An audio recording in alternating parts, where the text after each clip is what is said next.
Ptarmigan is maybe the most important harvested species in Norway and maybe also Scandinavia. Annually, about 60,000 hunters go out hunting ptarmigan every year. So this has been a quite important species for both for food but also for recreational hunting.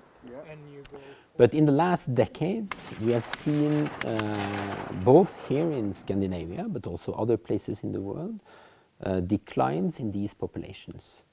So it's one or maybe the only species of bird that resides in these areas year-round.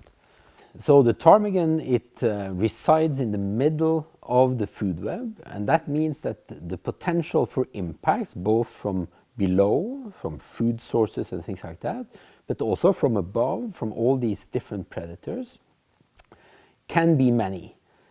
But then also we see that because it's become warmer, it's also become wetter. So this combination of more intense rainfall during the period when they hatch has potentially a detrimental effect on the survival of the chicks, because early in life they struggle to thermoregulate, and if they get wet they can die. Maybe one of the biggest changes that we have seen is this change in seasonality.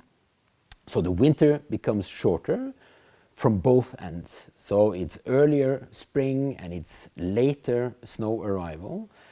And for these species that have been evolving with respect to these very clear changes between the seasons, so species such as the ptarmigan and the snowshoe hare in North America, they change their coat coloration based on changes in light, because that has correlated very well with the changes between the seasons.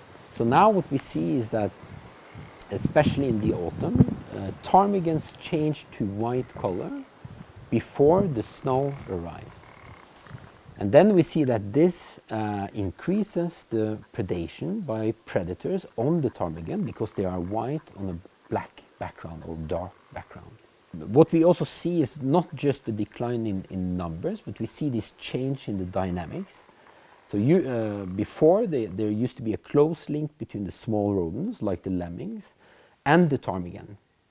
So the ptarmigan more or less had the same kind of population cycles, so 3, 4, 5-year cycles.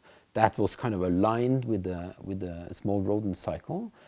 And this we don't see as clear anymore.